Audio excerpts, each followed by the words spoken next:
Uma graça. Glória a Deus. Pai, obrigado, Senhor, por esse momento.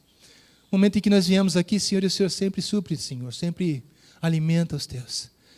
Em nome de Jesus, queremos, nesse momento, sentar à mesa contigo, Senhor, e comer, Senhor. Em nome de Jesus, que os nossos inimigos, Satanás é o nosso inimigo, seja envergonhado, Senhor. Porque o Senhor tem para os seus filhos, porque o Senhor ama os seus filhos. Senhor, nós fizemos nada para merecer sentar nessa mesa, não, Senhor. Mas o Senhor quis assim, e nós nos alegramos, Senhor, de poder comer daquilo que Tu nos serve. Senhor, que o Gilberto seja esse canal livre de bênção, Senhor.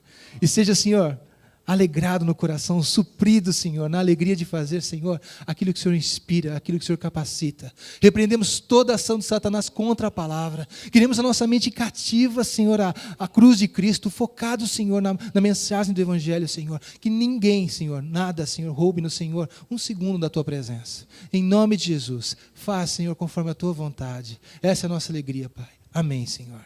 Amém. Glória a Deus. Glória a Jesus. A paz do Senhor, amados. Amém. Nós vamos meditar na palavra do Senhor. Em 1 Coríntios, no capítulo 10, 1 a 4, uma parte desse texto está aqui já exposto, mas é bom você acompanhar.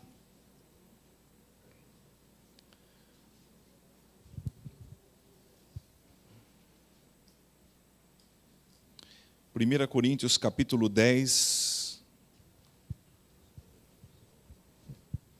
verso 1 a 4.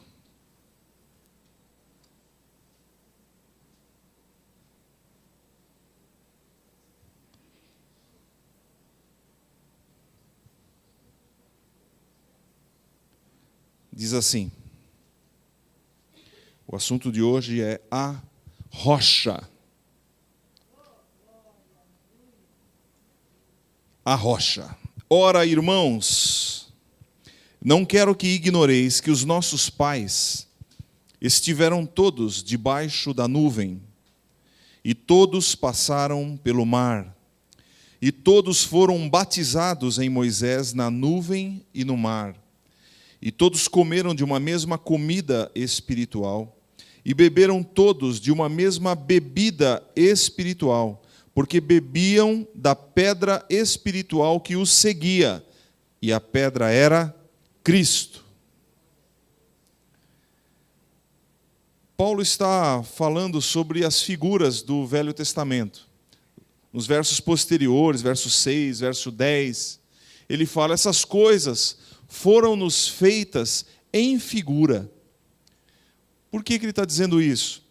Porque ele está dizendo que os acontecimentos com o povo de Israel no Velho Testamento eram figuras das coisas que ocorrem conosco hoje. Então, por exemplo, todos estiveram debaixo da nuvem, todos passaram pelo mar, todos foram batizados em Moisés. Ele está se referindo que a saída do Egito, a saída e o novo posicionamento para atravessar um deserto e chegar a uma terra prometida é a caminhada cristã que também se inicia no batismo. O batismo é o pacto, a aliança que fazemos com Deus. Assim como o povo se aliançou com o Senhor e passou pelo Mar Vermelho, e as águas se abriram, e os inimigos morreram naquelas águas, assim quando nos batizamos também, toda legalidade que os inimigos espirituais tinham conosco, que nos atormentavam a vida, que nos amarravam a vida no pecado, distante de Deus, ficam nas águas. Nós caminhamos para um destino novo, uma terra prometida. Assim como eles comeram uma comida espiritual, isto é, eles comeram do maná, o Senhor os alimentou, não havia alimento ali, o Senhor os alimentou com o pão do céu. O maná diariamente vinha para eles, Nós também nos alimentamos diariamente da palavra de Deus, que é o nosso pão, é o verbo que se fez carne, está disponível a nós. E Jesus falou que não só de pão viverá o homem, mas de toda a palavra que sai da boca de Deus. Nós temos uma comida espiritual também. E ele diz, e todos beberam de uma mesma bebida espiritual, porque bebiam da pedra espiritual que os seguia, e a pedra era Cristo. Então, ele está dizendo que nós também bebemos de uma pedra espiritual. E nós vamos falar sobre essa pedra espiritual, sobre essa rocha que os seguia. Alguns comentaristas dizem que havia alguns rabinos do passado entendiam que havia uma rocha, ou outros diziam que a água seguia o povo.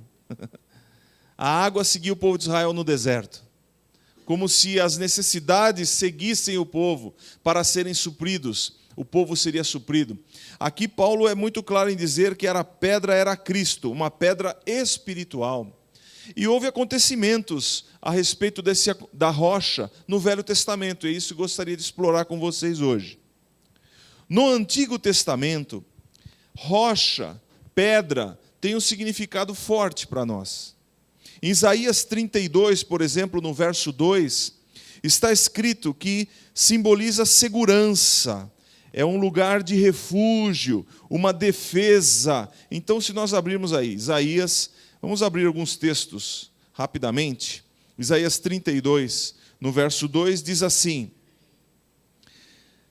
e será aquele varão, ele está falando de uma pessoa, é Jesus, como um esconderijo contra o vento, e como um refúgio contra a tempestade, e como ribeiros de águas em lugares secos, e como a sombra de uma grande rocha em terra sedenta.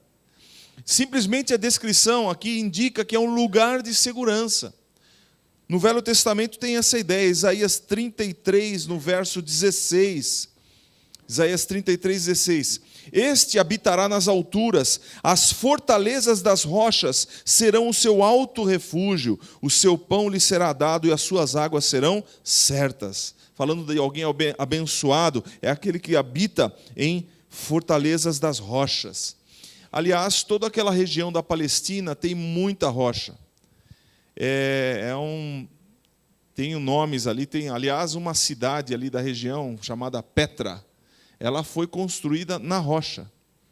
E é uma coisa impressionante, né? E foi achada pelos arqueólogos e hoje está disponível para visitação. Ela foi totalmente cavada, uma cidade cavada na rocha, chama arenito, se eu não me engano, o tipo de rocha que tem ali. E é daquela região. Ora, fortalezas das rochas. E então, muitas vezes, na hora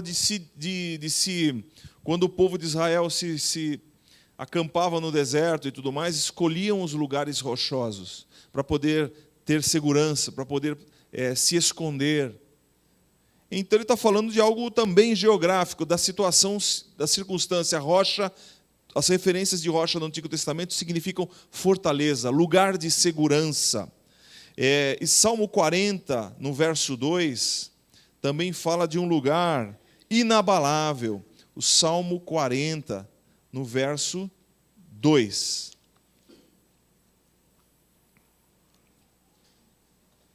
Que diz assim: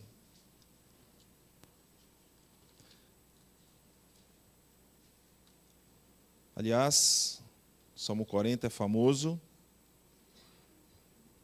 para os impacientes. Vai esperar no Salmo 40, meu irmão. Esperei com paciência no Senhor. E ele se inclinou para mim e ouviu o meu clamor.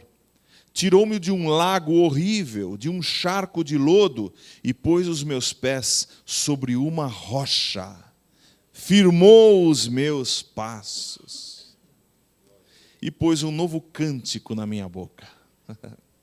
Então, veja, rocha, lugar para ficar inabalável, lugar de segurança, fortaleza. Existem algumas referências, não vou ler, por exemplo, remover a rocha equivale a abalar o mundo das coisas. No Jó, no capítulo 18, verso 4, existe uma referência dizendo, vocês vão retirar as rochas, isto é, vão tirar a segurança daquele ambiente que ele se referia, quer dizer, vai abalar os fundamentos do mundo, das pessoas. Deus é como uma rocha. Interessante que em Deuteronômio capítulo 32, Moisés escreveu Deuteronômio, ele foi o primeiro a dizer que Deus é uma rocha.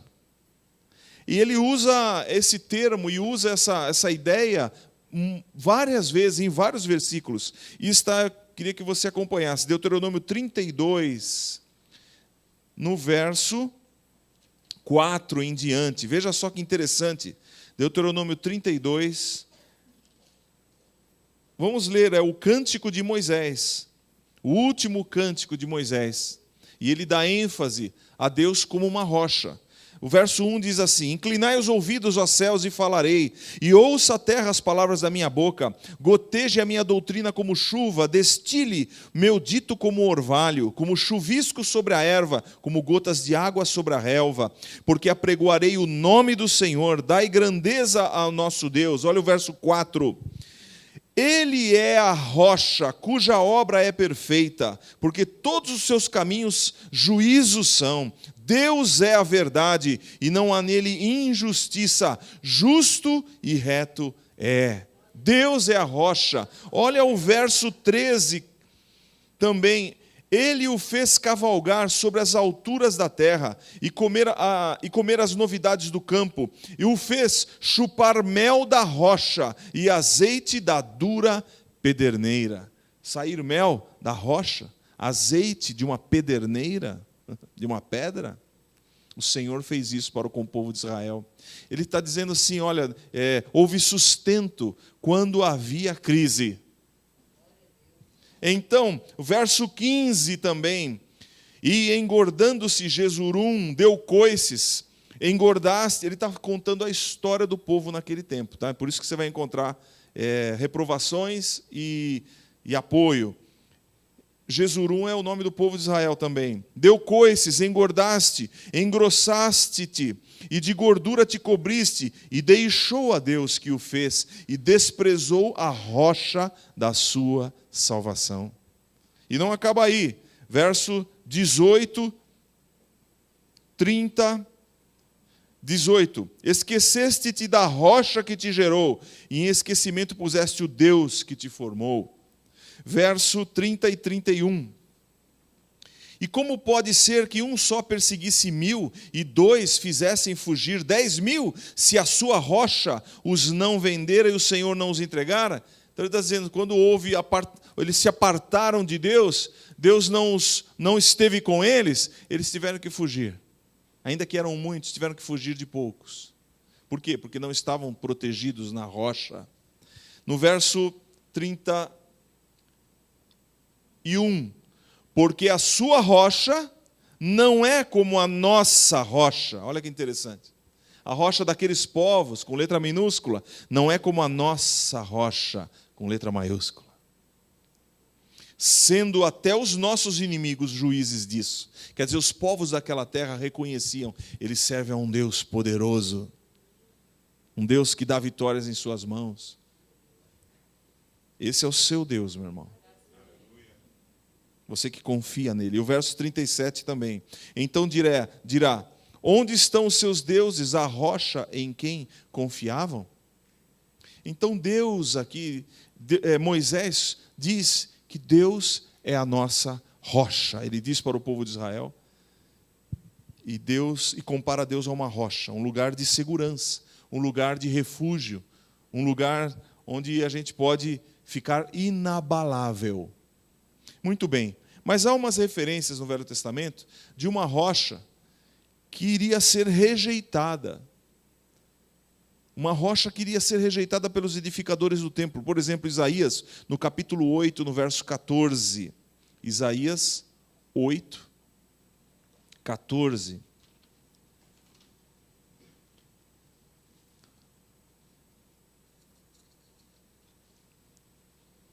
Estou mostrando aqui para não dizer que fui eu que disse. 8,14. Então ele vos será santuário, mas servirá de pedra de tropeço. Ele está falando, então ele vos será santuário, mas servirá de pedra de tropeço e de rocha de escândalo. Às duas casas de Israel, de laço e rede aos moradores de Jerusalém. Ele vai ser o santuário, mas ele vai ser rocha, pedra de tropeço e rocha de escândalo. Essa ideia é repetida também em Isaías 28, 16. 28, 16. Que diz, portanto, assim diz o Senhor Jeová, eis que eu assentei em Sião uma pedra já provada, pedra preciosa de esquina, que está bem firme e fundada. Aquele que crer, não se apresse. Então haveria uma rocha, que seria a base de uma grande construção. Pedra de esquina é uma pedra fundamental de uma construção. Uma rocha que seria também de escândalo. E Jesus foi essa pedra, uma pedra de escândalo. Isso é repetido em algumas vezes. Agora, isso é no Antigo Testamento. A ideia de rocha como lugar firme, inabalável, refúgio, Deus como sendo a rocha, e apresentando uma rocha que seria escândalo, uma pedra de tropeço. Agora vamos ao Novo Testamento. As referências do Novo Testamento em relação à rocha têm a ver com Jesus. Jesus era, segundo o entendimento de Paulo, a rocha de escândalo. Romanos 9, 33. Romanos capítulo 9, 33.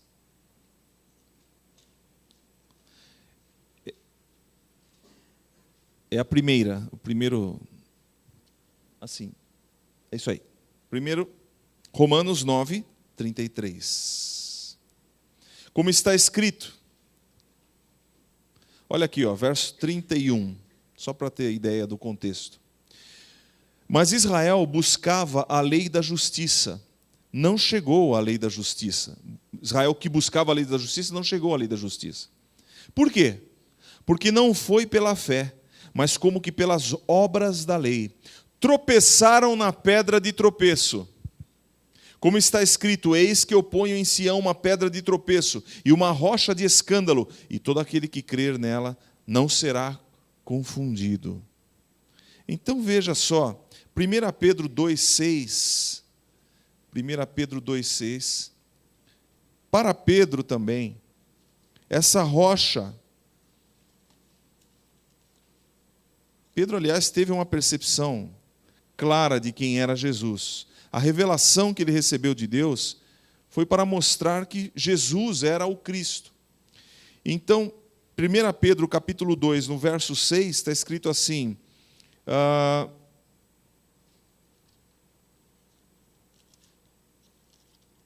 1 Pedro 2, 6. Pelo que também na Escritura se contém, eis que ponho em Sião a pedra principal da esquina, eleita e preciosa, e quem nela crer não será confundido. E assim para vós, os que credes, é preciosa, mas para os rebeldes, a pedra que os edificadores reprovaram, essa foi a principal de esquina, e uma pedra de tropeço e rocha de escândalo para aqueles que tropeçam na palavra, sendo desobedientes, para que o também foram destinados. Então veja só, aqueles que rejeitam a Cristo, tropeçam nele. Aqueles que rejeitam ao Senhor,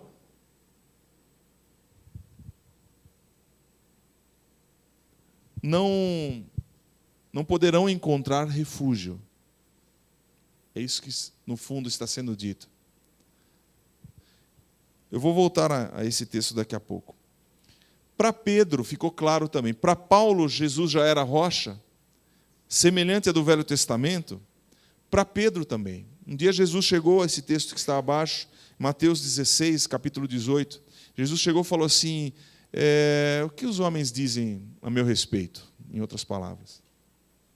Aí eles começaram a falar, olha, uns dizem que o Senhor é o Elias, que ressuscitou, outros dizem que o Senhor é um profeta, o Senhor é o João Batista que ressuscitou, na verdade. E vocês, Jesus perguntou, o que vocês dizem que eu sou? Pedro se levantou e falou assim, tu és o Cristo, o Filho do Deus vivo. O Cristo é o Messias, o ungido, o prometido no Velho Testamento. O Filho do Deus vivo é uma declaração de que ele era o Messias. E Jesus falou assim, bendito é você, Pedro, porque não foi a carne, o sangue, não foi o raciocínio, não foi ninguém que te disse essa verdade, mas foi o Pai que revelou isso para você. Então Pedro recebeu uma revelação, e Jesus falou assim, tu és Pedro. Pedro, a palavra usada ali, é Petros, quer dizer pedra pequena, seixo. Você é uma pedra pequena, mas sobre esta rocha, Petra, rocha enorme, edificarei a minha igreja. É isso que está no grego. Você, Pedro, uma pedra pequena, mas sobre esta rocha, duas explicações. Rocha era Jesus. Ele falou esta, não falou essa. No grego é assim. Segunda explicação. Sobre esta rocha edificarei. Que rocha? A revelação que Pedro teve. E qual é a revelação? Que Jesus é o Cristo, o Messias. Então, é isso que está sendo dito ali. Você é Pedro, você é uma pedra pequena. Pedro entendeu isso, viu, irmãos? Porque depois ele mesmo falou que nós somos edificados casa espiritual e nós somos pedras pequenas diante da rocha. Paulo entendeu isso. Ninguém pode pôr outro fundamento a não ser Jesus Cristo. Jesus é a principal pedra inicial. Todo o resto do edifício é edificado sobre essa pedra principal. E ele chama a gente de pedras. Nós somos pedras pequenas e somos edificados casa espiritual para a morada do Senhor. Então essa ideia de Jesus ser o Messias e ser a pedra principal estava claro para os discípulos também, para Pedro, para Paulo. E Paulo repete isso. Para Paulo, Cristo é a rocha. Aí ele chega em 1 Coríntios 10, que é o nosso texto, que nós lemos no começo. Ele diz que aquela pedra que seguia o povo de Israel, era uma pedra espiritual que era Cristo. Que ocasiões, que fatos ocorreram, que a gente pode ver que a pedra sempre estava presente, que essa rocha que estava junto com o povo de Israel estava lá. O que aconteceu nesses momentos? E eu gostaria que você visse isso comigo.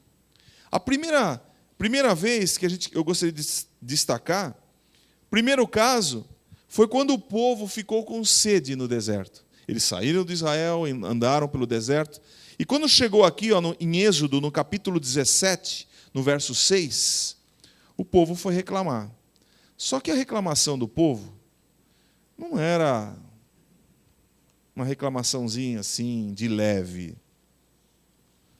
Não era por indiretas. Olha só, 17, Êxodo 17. Vamos ler do verso 1. 17:1. Depois toda a congregação dos filhos de Israel partiu do deserto de Sim, pelas suas jornadas, segundo o mandamento do Senhor, por ordem do Senhor. E acamparam em Refidim, e não havia ali água para o povo beber. Então contendeu o povo com Moisés.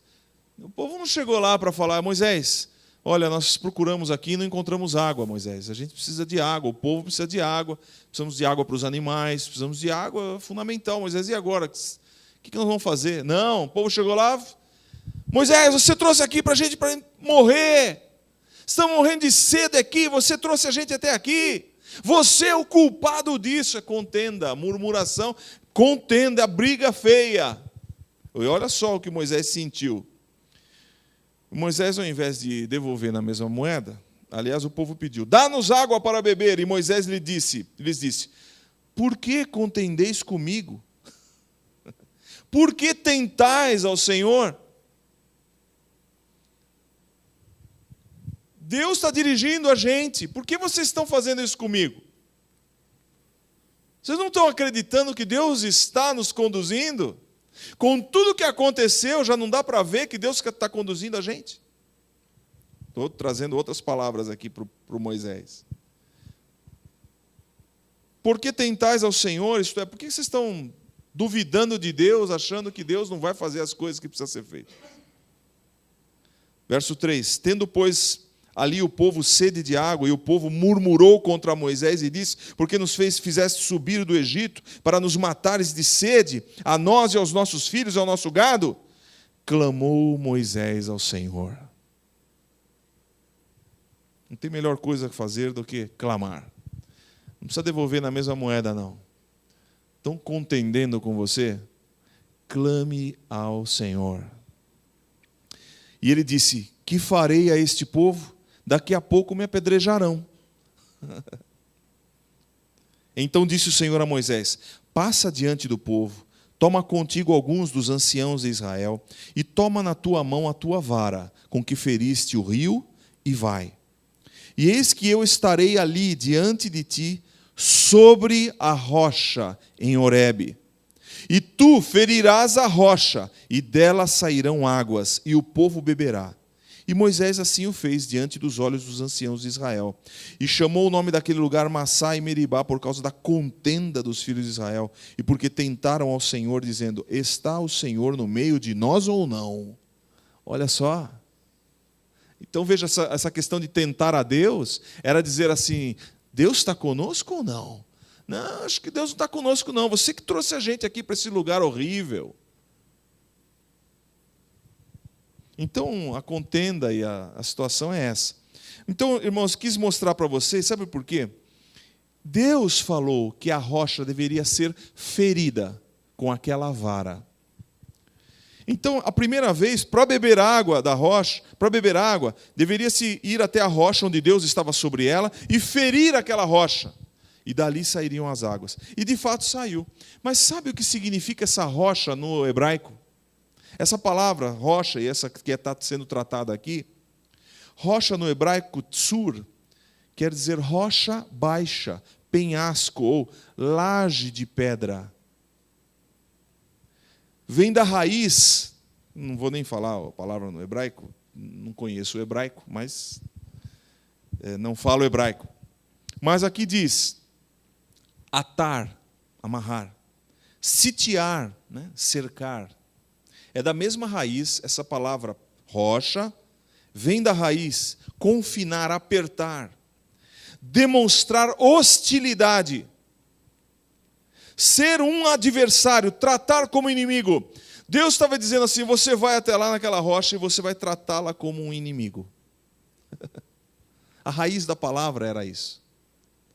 Você vai ferir a rocha. Aquela rocha que quer dizer rocha, o aperto, uma rocha que está cercada, uma rocha que está... você vai demonstrar hostilidade. Você vai lá e vai ferir a rocha. O que significa isso, irmãos?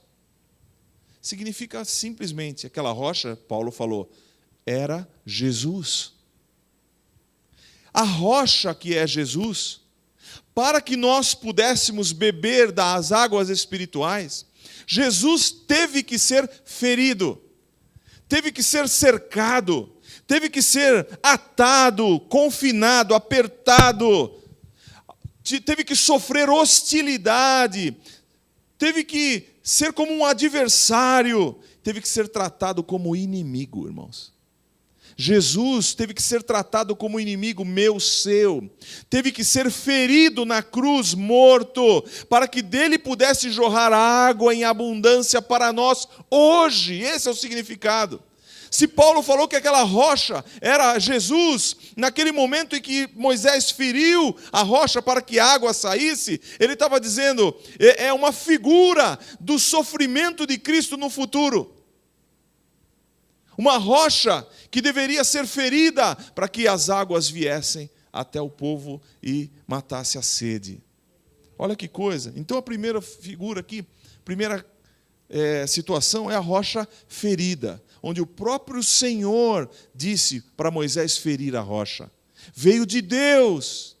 O fato de Jesus ter sido vir à terra veio de Deus, veio do acordo de Deus. Está escrito em Isaías que ao Senhor agradou o moê-lo, fazendo-o enfermar. Não é que Deus estava se deliciando em ver Jesus sofrendo como um torturador. Não, agradou ao Senhor a disposição para que Jesus viesse, sendo Deus, deixasse a sua glória e viesse até nós e entregasse a sua vida por nós. Por quê? Porque através desse sacrifício o Senhor nos recolheria, teria salvação, haveria possibilidade de nos trazer de volta a Ele, aqueles que Ele criou para viverem com Ele. Então agradou esse trabalho de Jesus. E em Isaías está escrito também que o próprio Jesus, vendo o trabalho da sua alma, ficou satisfeito. Porque Ele olha para você e vê que você o recebeu, Ele fica satisfeito. Ele não morreu em vão. Ele não foi ferido em vão. Tem alguém que está bebendo das águas dele hoje. Entende, irmãos? Figura linda, não é? Então, para que bebamos, Jesus teve que ser ferido. Essa é a primeira figura desse momento. Então, é interessante que essa rocha, no hebraico, significa rocha baixa.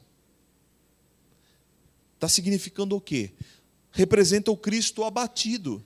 O Cristo sofredor, o servo de Yahvé, lá de Isaías, que o povo de Israel não entendia, porque depois de 400 anos sem que a palavra de Deus fosse enviada ao povo, o povo começou a entender que viria um Messias libertador do governo do mundo, iria libertá-los do governo de Roma, iria ser um Messias que iria tomar o poder e dirigir eternamente aquele reino eterno, iria se cumprir, mas na terra. Aí veio Jesus. Eles olharam para Jesus e disseram, esse homem aí não é nada. E quando chegou diante dos sacerdotes, como pode? O Messias é o ungido, o Messias é aquele cheio de poder e alegria. Como pode ser esse homem fraco que estão batendo? Como pode? Como pode ser o Messias e ser sofredor? Impossível! Como pode ser um filho do homem, no sentido humano? Não, tem que ser alguém forte, alguém que tenha poder nas mãos. Aí veio Jesus. E Jesus não ficou batendo no peito dizendo, olha, o Messias sou eu, hein, gente? Sou eu. Porque se ele dissesse isso, o povo já queria colocá-lo como rei. Quando ele partiu os pães e os peixes, o povo já queria dizer, vamos pegá-lo e vamos fazê-lo rei. Então ele se esquivava, se escondia. Jesus esperou a revelação, esperou que os discípulos tivessem a revelação de que ele era o Messias. Jesus foi cuidadoso para que eles entendessem, porque imediatamente, quando Pedro falou assim, tu és o Cristo, o Filho de Deus vivo, ele falou assim, é isso mesmo, as portas do inferno eu vou edificar, sobre essa pedra eu vou edificar a minha igreja, e as portas do inferno não prevalecerão contra ela. E tem mais, só que tem uma coisa, o Filho do Homem vai ser preso, vai ser espancado, vai ser cuspido, esbofeteado, vai ser crucificado, ao terceiro dia vai ressuscitar. E o Pedro imediatamente falou, Senhor, de modo nenhum te acontecerá isso. Por que ele disse isso? Porque ele estava com a ideia judaica de que se ele é o Messias, ele vai assumir o poder. Se ele é poderoso, o Messias, ele vai assumir o poder. Não é impossível. Então Jesus disse, para trás de mim, Satanás. Você não sabe nada das coisas de Deus, só das coisas dos homens. Quem estava fomentando essa ideia no povo era Satanás. Olha que coisa tremenda, irmãos. Vamos adiante. Então, aquela pedra primeira representava o Cristo abatido, o Cristo sofredor, a quem os judeus ataram, cercearam, cercaram, prenderam, foram hostis e adversários, trataram como inimigo. Raiz da palavra pedra, rocha, tsur e tsuvur. Está claro isso, irmãos? Amém? Segundo caso, daquela pedra que Paulo diz que seguia. Está escrito em Números, no capítulo 20. Números, no capítulo 20, em outra ocasião, mais adiante. Foi um outro momento. Houve um outro momento ainda que Deus trouxe água para o povo, mas não há detalhes ali a respeito. Está escrito em Números 21. Mas esse aqui em especial aconteceu em Números no capítulo 20. Números capítulo 20.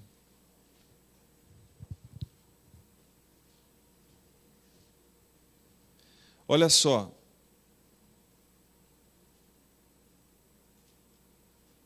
O povo reclamou novamente. Capítulo 20, no verso... Vamos ler do 1 aqui.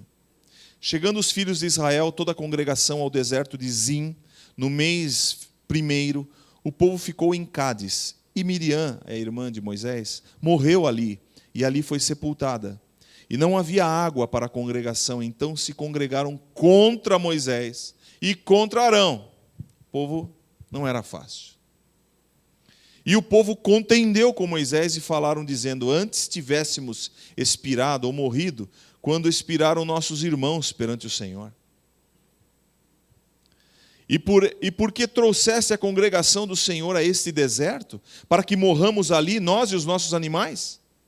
E por que fizeste subir do Egito? Eles estavam reclamando de ter saído do Egito. Eram escravos lá. Por que nos fizeste subir do Egito para nos trazer esse lugar mau, lugar não de semente, nem de figos, nem de vides, nem de romãs, nem de água para beber? Então Moisés e Arão se foram diante da congregação, à porta da tenda da congregação, e se lançaram sobre o seu rosto, e a glória do Senhor lhes apareceu. E o Senhor falou a Moisés, dizendo: toma a vara, mesma situação, ajunta a congregação, tu e Arão, teu irmão, e falai à rocha perante os seus olhos, e dará sua água. Assim lhes tirarás a água da rocha, e darás a beber à congregação e aos seus animais. Então Moisés tomou a vara de diante do Senhor, como ele tinha ordenado, era o seu cajado. E Moisés e Arão reuniram a congregação diante da rocha. E Moisés lhe disse... Antes eu quero falar aqui, sabe que essa rocha aqui, no hebraico, é outra palavra. Sabe o que significa essa rocha? É selá, não sei qual é a entonação.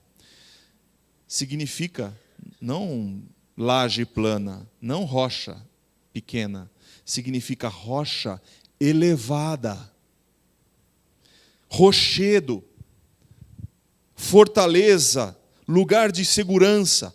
A rocha olhada do ponto de vista da sua elevação. Então é outra rocha. Ou outra condição de rocha. Sendo que Paulo falou que a rocha que seguia o povo era Cristo. Aqui a rocha está apresentada de outra maneira para o povo de Israel. E o Senhor deu ordens expressas. Olha, você vai pegar a vara, vai pegar o povo, vai direto, leva o povo, a congregação, diante da rocha. E você vai falar à rocha. E a rocha vai dar a sua água. Então, olha aqui de novo, 10. E Moisés e Arão reuniram a congregação diante da rocha. Moisés disse-lhes: ouvi agora, rebeldes. Moisés estava impaciente. Tiraremos água desta rocha para vós? Ele perguntou. Então Moisés levantou a sua mão e feriu a rocha 2 vezes com a sua vara, e saíram muitas águas, e bebeu a congregação e os seus animais. Moisés não fez o que Deus havia ordenado fazer. Moisés feriu a rocha, como da primeira vez. Não era para ferir com vara, era para falar. O que é isso? Isso trouxe um problema seríssimo para Moisés. Veja os próximos versículos. E o Senhor disse a Moisés e a Arão: porquanto não me crestes em mim, para me santificar diante dos filhos de Israel, por isso não metereis esta congregação na terra que lhes tenho dado. Você não vai colocar o povo lá na terra que eu tenho dado para esse povo, entendeu, Moisés? Porque você não creu e não me santificou perante o povo.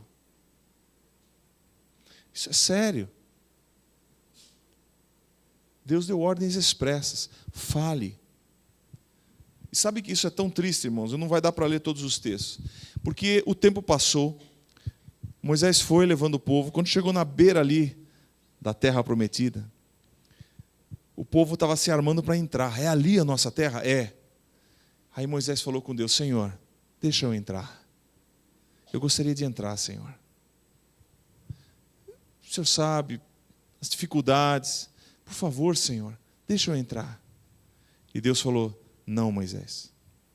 E Moisés, não me fale mais nesse assunto. Parece que Deus foi muito duro com Moisés. Poxa, mas ele só perdeu a paciência. É tão comum perder a paciência, gente. Mas não é bem assim. Primeiro, Moisés, ao não obedecer literalmente o que Deus havia ordenado, Moisés deveria chegar lá diante do povo, ainda que tivesse bravo, e dizer: rebeldes, por acaso pode sair água dessa rocha? Podemos tirar a água dessa rocha? Ele deveria dizer: rocha, dê as suas águas. A rocha daria as suas águas. Mas ele pegou o cajado, bateu, feriu. Primeiro, ele estava passando uma ideia errada de Deus para o povo. Deus não reclamou. Deus não falou nada para Moisés: Moisés, esse povo agora, esse povo é demais, hein? É rebelde esse povo, vou acabar com eles. Não, Deus não falou nada. Deus esperava uma transformação no povo à sua maneira. Alguma coisa nova aconteceria ao povo se eles vissem Moisés falando a rocha e a água saindo. Mas não aconteceu, porque Moisés bateu. Então a imagem negativa de Deus. Para eles, Deus estava bravo com eles, tanto quanto Moisés estava impaciente. E bateu na rocha. Então, aquela cena, eles beberam as águas, foram supridos em suas necessidades, mas tiveram uma ideia errada de Deus, por culpa de Moisés, e eles falavam: Deus deve estar bravo conosco. Isso significa: Deus não foi santificado, não foi separado. Isso vai para a liderança. Quantos nós, líderes, nós que ministramos, passamos ideias erradas de Deus para o rebanho? Por causa de impaciência, por causa de cansaço. Isso é uma coisa séria. E segundo é que ele não creu. Não crer é não dar valor àquilo que está sendo revelado. Deus falou: fala. Ele não deu valor a essa ordem. Ele bateu. Está claro isso? Terceiro, mas isso aí ainda não foi muito.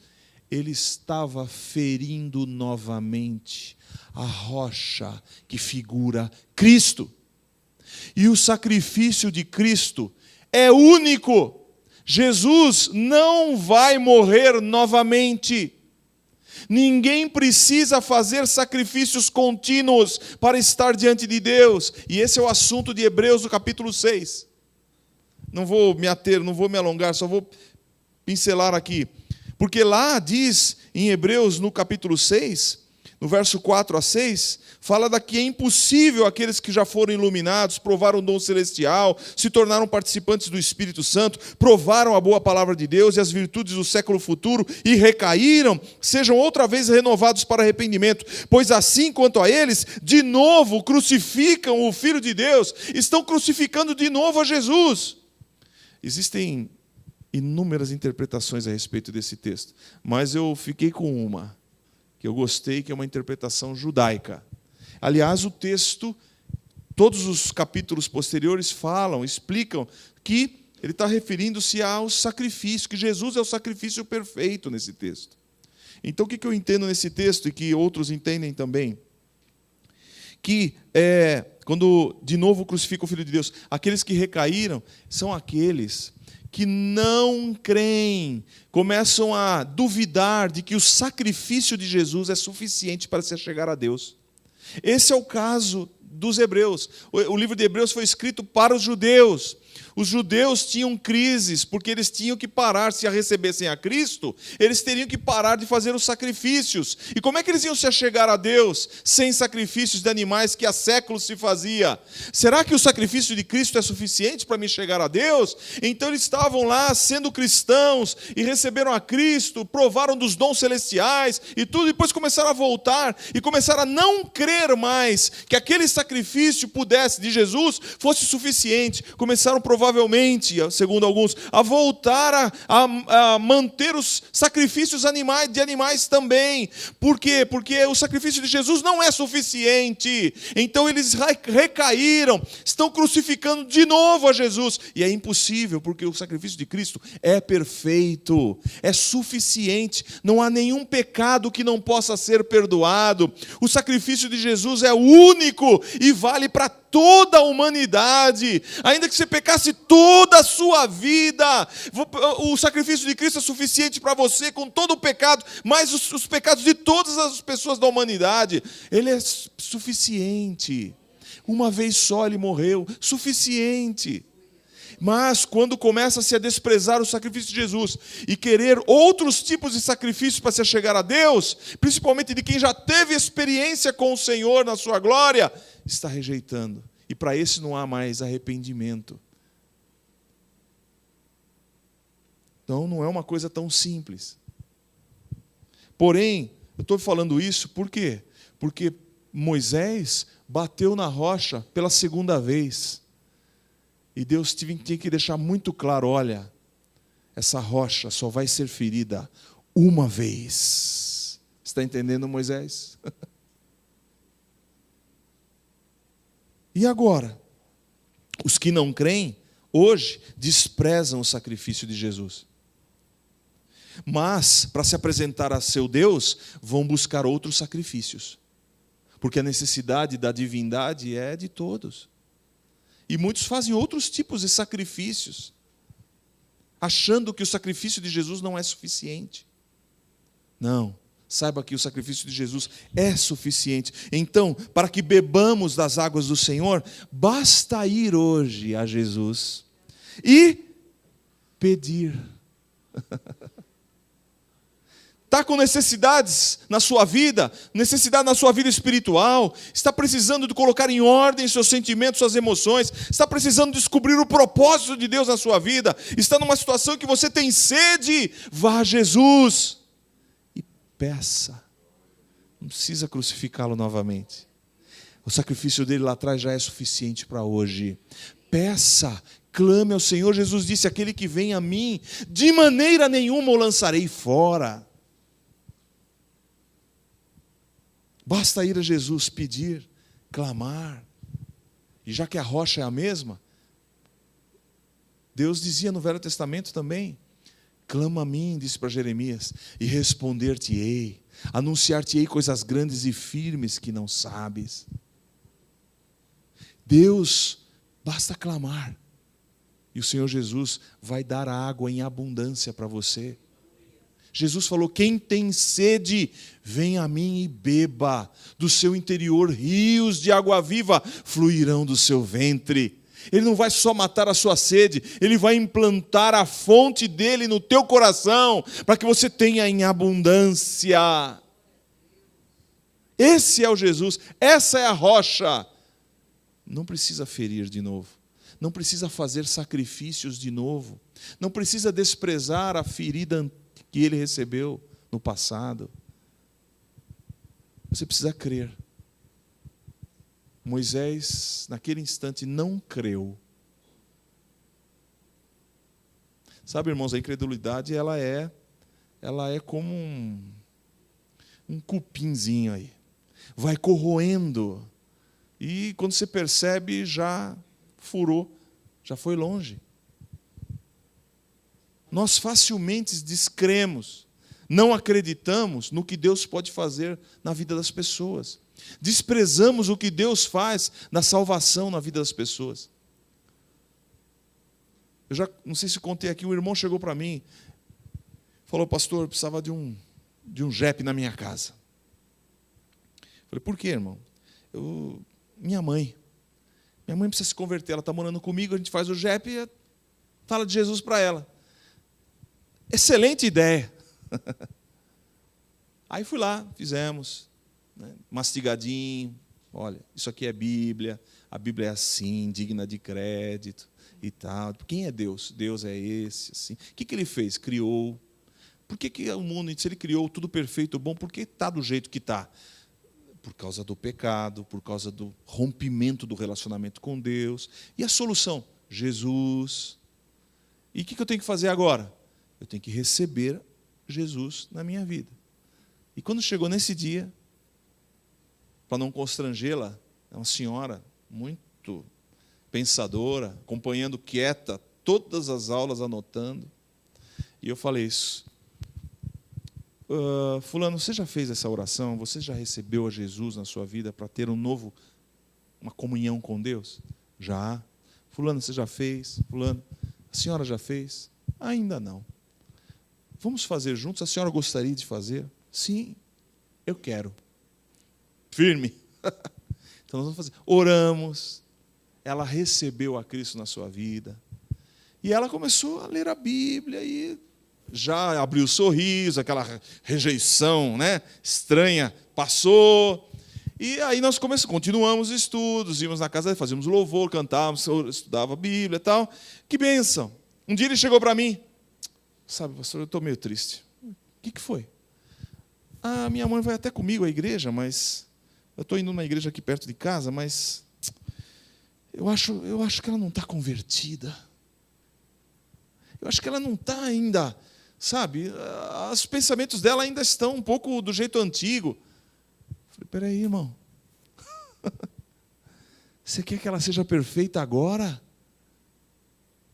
Não, mas ela não devia ter mudado. Você está ansioso, irmão. Ela começou um caminhar com Deus que você já está há anos. Você só pensa do jeito que pensa porque você tem essa idade no Evangelho. Ela não, começou agora. Mas tem uma coisa, meu irmão. Ela deu o documento em branco, ou melhor, ela assinou o documento com Jesus. Ela fez um pacto com o Senhor. Você está desprezando o pacto que ela fez? Você está desvalorizando aquilo que foi feito no passado? Ela já aceitou, ela recebeu. Então o documento já foi lavrado no nome dela. O nome dela está escrito no livro da vida. Agora o Espírito Santo está trabalhando junto com a palavra. Continua levando a sua mãe. Continua levando a palavra para ela. Continua. Aí ele acordou. É verdade. É verdade. Porque ele tinha uma ideia de que converteu tem que ser daquele jeito. Tal, né? E logo depois ela faleceu. Está lá no Senhor. É certeza. Porque a justificação vem não por nossos méritos. Desculpe, secou a garganta. Vem não por nossos méritos. Vem. Deixa eu ver. Acho que tem aqui, irmão. Obrigado. Tem uma água aqui. Vem não por nossos méritos. Vem porque o Senhor decreta a nossa salvação no Espírito. Então você entregou a vida para Jesus. O Espírito Santo vem e sela você no documento no nome do Senhor. Você pertence ao Senhor Jesus agora. E Satanás vem roubar aquilo que era dele na sua vida. Você levanta o documento e ele fala: falho, está todo errado, cheio de pecado, todo problemático. Mas ele tem o documento, ele tem a entrada. O que eu posso fazer? Não dá. E o Espírito Santo fala: você é meu. Selado. Então não despreze, não precisa fazer outro sacrifício, tá? Não precisa ficar, vou ao extremo, subindo a escada da Sé, de joelhos, não precisa. Não precisa ficar fazendo alguma coisa que te doa muito, para você dá para Deus, já doeu muito em Jesus. Não precisa se ferir para agradar a Deus. Jesus já foi ferido. E se você entregar a vida totalmente ao Senhor como deve ser, o Espírito Santo vai te levando para isso, Deus vai usar a sua vida para a glória dele do jeito que Ele quiser. Amém, irmãos? Então essa rocha da segunda vez era uma rocha elevada. Não era para bater, ela já estava no alto. Jesus já foi elevado. Jesus já está à direita do Pai intercedendo por você, por mim. Não precisa sacrificar mais. Essa rocha elevada, rochedo, fortaleza de Yahvé, rocha olhada do ponto de vista da sua elevação, que diz a palavra, representa o Cristo exaltado, que sofreu apenas uma vez para realizar toda a salvação que está agora. Ele está agora no Senhor, ao lado do Pai, glorificado. Estevão ouviu. Então basta ir a Jesus e pedir. Você tem feito isso? Porque bastava Moisés chegar na rocha e falar: rocha, por favor, derrame água aqui para esse povo. E seria suficiente. Mas Moisés não creu. A nós cabe crer e saber que Deus tem o seu lugar separado. Deus continua sendo o mesmo. E para terminar, irmãos, tem um outro caso que eu gostaria de chamar sua atenção. Foi outro caso com a rocha, com o povo de Israel e com Moisés em especial agora. Aconteceu em Êxodo 33, verso 18. Êxodo 33. Depois disso nós vamos encerrar, eu vou mostrar o que significa e nós vamos ver essa última parte. Êxodo 33, verso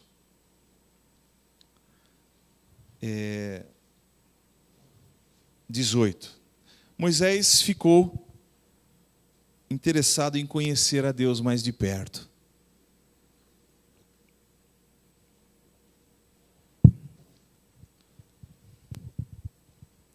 Então ele disse para o Senhor: rogo-te que me mostres a tua glória. Eu quero ver. Eu quero te ver, Senhor. Quero chegar mais perto. Quero ver a sua glória. E Deus,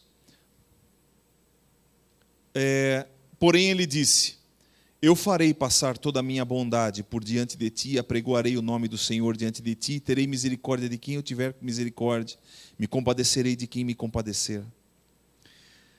Disse mais: não poderás ver a minha face, porquanto homem nenhum verá a minha face e viverá.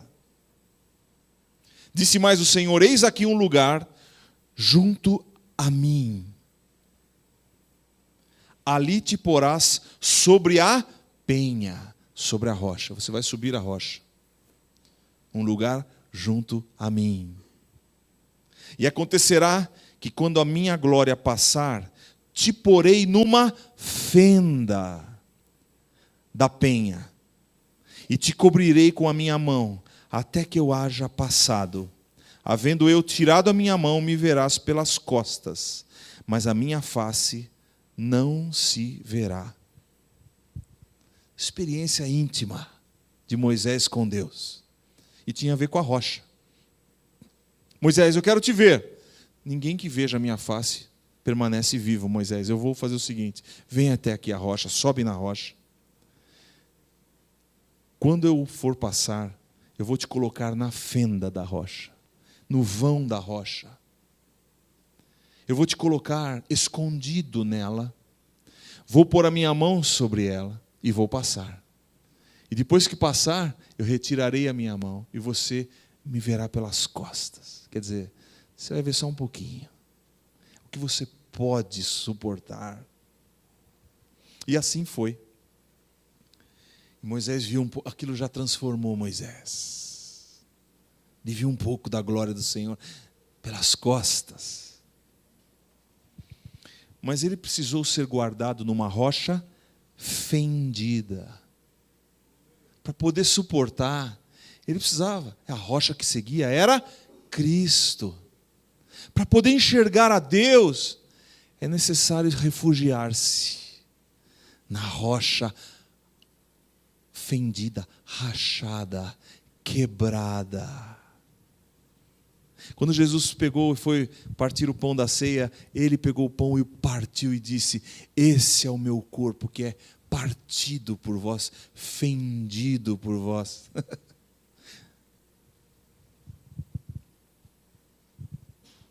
E ele viu. Então, interessante, olha só a sequência. A rocha ferida, a rocha ofendida, que não devia, agora a rocha fendida.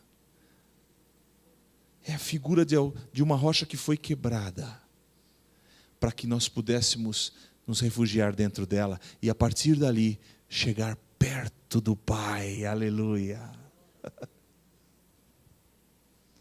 Hoje nós vemos o Pai em Jesus.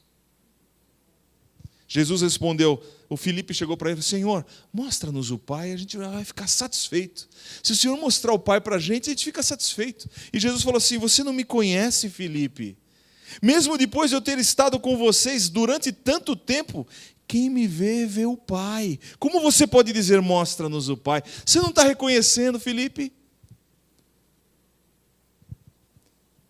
E João, em 1 João 5,20, isso está escrito em João 14,9. Mas em 1 João 5,20 ele diz: e sabemos que já o Filho de Deus é vindo e nos deu entendimento para conhecermos o que é verdadeiro. E no que é verdadeiro estamos. Isto é, em seu Filho Jesus Cristo. Este é o verdadeiro Deus e a vida eterna. Quem está em Jesus está resguardado, tem possibilidade de conhecer a Deus de perto e tem a vida eterna.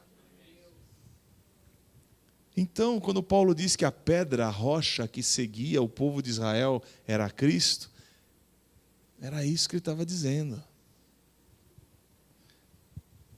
E Jesus disse: ninguém vem ao Pai senão por mim. Ele também não disse: ninguém vai ao Pai como se o caminho estivesse além. Ele disse: ninguém vem ao Pai senão por mim. Não há como chegar ao Pai senão passar por Jesus. Entende?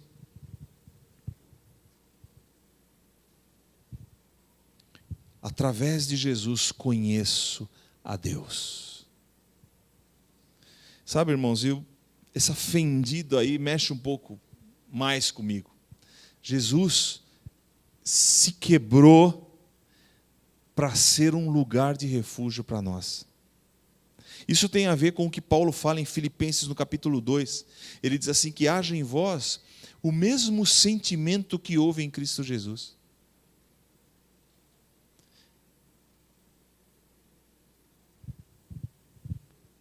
Como é que é? Sumiu agora, desculpem. Que sendo em forma de Deus, não teve por usurpação o ser igual a Deus. Quer dizer, ele não considerou que o ser igual a Deus fosse algo que o impedisse de fazer isso, com o qual devia se pegar. Então ele falou: não, eu sou Deus, mas eu não vou utilizar isso. Como uma pessoa muito rica que deixa todo o dinheiro no banco e vai viver como alguém sem dinheiro. Então ele não se apegou. Então Jesus, ele aí diz que ele, sendo em forma de Deus, não teve por usurpação de ser igual a Deus, mas se tornou semelhante aos homens. E tomou a forma de ser, e aniquilou-se a si mesmo, tomando a forma de servo e sendo obediente até a morte, e morte de cruz, a pior das mortes. A morte para marginais, para desprezíveis, para gente que não tinha nenhum respeito. Então, quer dizer, alguém que se aniquilou, que deixou, não que deixou de ser Deus, mas que abriu mão de utilizar todos os recursos da divindade, assumiu a forma de homem, podia ser um homem poderoso, não, forma de servo. Mas além de ser servo, ele foi obediente até a morte, até morrer. Mas não bastou, ele aprofundou, ele foi morrer da pior maneira, morte de cruz.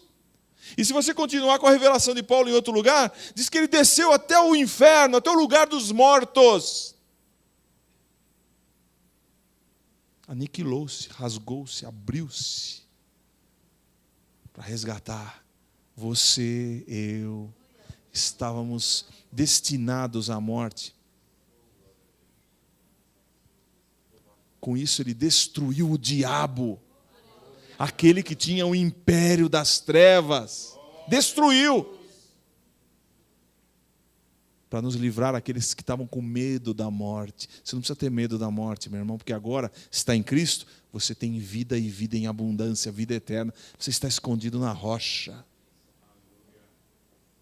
Essa é a promessa do Senhor. Ele aniquilou-se a si mesmo, ele fendeu-se, para que você pudesse se abrigar nele e chegasse a Deus. Então, aparentemente, para terminar, aquela rocha era imóvel, né? Mas Paulo diz que ela seguia. Eu não sei qual a ideia que você tem de Jesus. Parece que eu não vejo nada, mas ele segue você. Pesada. Uma rocha daquelas não se move. Pesada. Mas ela se movia. Jesus se move ao seu favor. Forte, uma rocha forte. Mas pode ser ferida. Pode ser desprezada. Pode ser rejeitada. Ainda hoje. Insensível. Mas responde ao falar. Basta pedir, clamar, responde. Aparentemente, eu estou dizendo, aparentemente insensível, responde ao falar. Está errado. Aparentemente resistente, foi rachada, fendida. Aparentemente seca, tem fonte de águas para os animais, para as crianças, tem para todos. Aparentemente silenciosa, mas fala. Então, é nesse Jesus que nós queremos nos refugiar. E vamos ficar de pé, amados. A rocha foi ferida. Depois Moisés ofendeu a rocha. Mas a rocha é fendida. Tem um lugar para você entrar. Há um lugar em Cristo para você. Vamos orar? Senhor nosso Deus, nós te glorificamos, te engrandecemos, Pai. Obrigado, Pai, porque o Senhor nos chamou para um alto refúgio. O Senhor é a nossa rocha, aquela rocha que a Tua palavra já dizia no Velho Testamento, um lugar de refúgio, um lugar de descanso, um lugar de fortaleza, um lugar alto que simboliza segurança. E o Senhor é aquele que foi rejeitado por aqueles que edificavam o templo. O Senhor é o santuário, como diz a palavra. Mas seria como rocha de escândalo. Os judeus naquele tempo não o receberam. Hoje, Senhor, há também a possibilidade de receber ou não receber. Existe a possibilidade de crer ou não crer. Existe a possibilidade de te santificar, te engrandecer, ou te desprezar e deixar de lado. Senhor, durante a sede e durante as crises, as afrontas, nós não queremos ser como Moisés. Não queremos buscar-te para te sacrificar novamente. Queremos reconhecer que o teu sacrifício é suficiente para todas as necessidades que existem hoje em nossas vidas. E, Senhor, é isso que a Tua palavra está nos ensinando. E é isso que nós desejamos agora. Existem necessidades, Senhor. Existem necessidades nos nossos corações. Existem situações difíceis para serem vencidas, situações que são aparentemente como montanhas. Elevo os meus olhos para os montes, de onde me virá o socorro? Mas o meu socorro vem do Senhor que fez os céus e a terra. O Senhor é o nosso rochedo maior do que as montanhas. O Senhor é a rocha elevada. É a rocha, Senhor, para a qual nós podemos somente falar, clamar, e o Senhor virá em nosso socorro. Porque o Senhor se alegra com o teu povo. Oh, Pai, então, Senhor, cumpre o teu propósito hoje. Se alguém, Senhor, aqui ainda não se abrigou na rocha, Alguém que ainda não te conhece, Senhor, não se abrigou na rocha, Senhor, precisa se abrigar hoje, precisa se refugiar hoje, Senhor. Isso, Senhor, é o que o Senhor tem para nós. E nós queremos, Senhor, nos abrigar em Ti. Pai amado, confirma a Tua palavra em nossos corações. Ainda de olhos fechados, em oração, alguém aqui gostaria de dizer: Senhor, eu quero Te conhecer mais, eu quero me refugiar em Cristo. Eu quero entrar naquela fenda, para que o Senhor me revele a Tua glória. Alguém gostaria de dizer: Senhor Jesus, eu Te recebo como meu Senhor, como meu Salvador. Gostaria de dizer isso a Deus nesse momento, simplesmente no seu lugar, com os olhos fechados, somente levante a sua mão. Nós queríamos somente orar com você no seu lugar. Alguém gostaria de dizer: Senhor Jesus, eu quero que a Tua salvação, eu quero que o Senhor seja a minha rocha. Levante a sua mão. Talvez você nunca tenha entregue a vida ao Senhor. Gostaria de dizer: Senhor, eu quero hoje. Levante a sua mão. Mais alguém? Mais alguém? Pode ficar de olhos fechados todos. Vamos orar. Você que levantou a sua mão, repete comigo uma oração. Mais alguém que quiser fazer essa oração? É uma declaração sua, só que vai ser um documento nos céus. É uma declaração sua com Deus. E que o inimigo, não há demônio, não há nenhum espírito maligno que poderá contrariar a tua decisão com o Senhor. Então repete comigo essa oração aí no seu lugar, você que levantou a mão. Senhor meu Deus, eu quero me refugiar na rocha. Eu quero me refugiar em Jesus. Eu quero, Senhor, eu Te recebo como Senhor, como Salvador da minha vida. Lava-me dos meus pecados, coloca-me no lugar alto, põe Tua mão sobre mim, e eu quero conhecer-Te, Senhor, conhecer a Tua glória. Lava-me, Senhor, põe o meu coração chegado ao Teu, revela-me, Senhor, a Tua pessoa. Quero Te conhecer como Senhor, como Salvador e como amigo fiel. Eu quero Te conhecer mais. Declaro diante de Ti que o Senhor é a minha rocha. Recebo agora das águas do Teu interior. Implanta em mim a fonte do Teu Espírito Santo, para que eu não tenha mais sede. Eu oro em nome de Jesus. Amém. Pai, o Senhor ouviu a oração de cada vida, Senhor.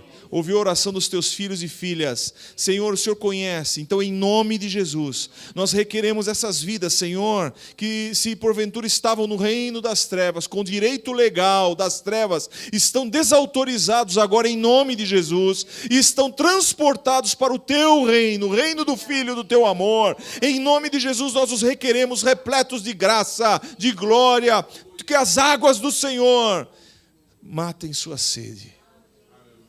É em nome de Jesus que nós oramos. Mais uma oração. Alguém está impaciente, está com dificuldades de continuar crendo, e talvez passe pela sua cabeça aquilo que passou na mente do povo de Israel. Será que Deus está conosco ou não está? Será que Deus está comigo ou não está? E você está diante de Jesus, está diante da rocha. E você pode falar à rocha e as águas virão. Então, se você, como cristão, como cristã, está numa situação que precisa de um fortalecimento de Deus na sua vida, levante a sua mão também. Nesse momento nós vamos orar juntos. Pai amado, nós, Senhor, Teus filhos, levantamos nossas mãos diante de Ti para declarar: Senhor, está difícil. Senhor, está difícil. Às vezes não há água ao redor. Às vezes nos encontramos em lugares secos, Senhor, e estamos impacientes. Nós começamos a questionar a Tua presença conosco, Senhor. Nós não queremos fazer isso, Pai. Queremos confiar na Tua promessa. Senhor, queremos estar agora com a autoridade nas mãos, como o Senhor deu autoridade a Moisés, o Senhor dá autoridade ao seu povo. para poder orar, interceder diante de Ti, para poder clamar e pedir: Senhor, veja a minha situação, Senhor, alcança a minha casa, Senhor, alcança a minha família, esses enfermos que coloco nas Tuas mãos, estas pessoas que precisam de solução dos seus relacionamentos, eu coloco-os na Tua mão, Senhor. Clamamos a Ti, Senhor, pedimos a rocha, derrama água sobre os sedentos, Senhor, e pedimos, não queremos, Senhor, ofender-Te, Jesus, queremos simplesmente clamar e pedir: vem com as Tuas águas sobre nós, enche a Tua igreja do Teu poder, enche, Senhor, os Teus filhos e filhas da Tua unção, e transborda os lares, transborda as casas, renova as vidas, restaura, Senhor, traz de novo, Senhor, o marido que foi embora, traz e restaura o casamento daquele que foi separado, traz, Senhor, alegria ao coração das crianças, Senhor, traz de volta o coração, Senhor, daqueles que estão em tristeza, em angústia, daqueles que estão enfermos, derrama água viva sobre eles. Clamamos, Senhor, clamamos, porque basta clamar a Ti, e o Senhor derramará água sobre nossos lares, sobre as nossas casas, sobre os nossos corpos, e as enfermidades serão curadas, e a saúde será manifestada, porque é a Tua saúde sobre nós, no corpo, na alma e no espírito, as Tuas águas estão sobre nós. Ah, Pai, nós cremos na Tua palavra. O Senhor convidou a todos que tivessem sede, que viessem e bebessem, e é o que fazemos nesse momento, Senhor. Continua a derramar das Tuas águas sobre nós, continua a falar conosco no restante desta semana, Senhor. Abençoa os passos e a vida de cada um. É o que nós te agradecemos em nome de Jesus. Amém. Amém, amados. Deus abençoe e continue a falar com você.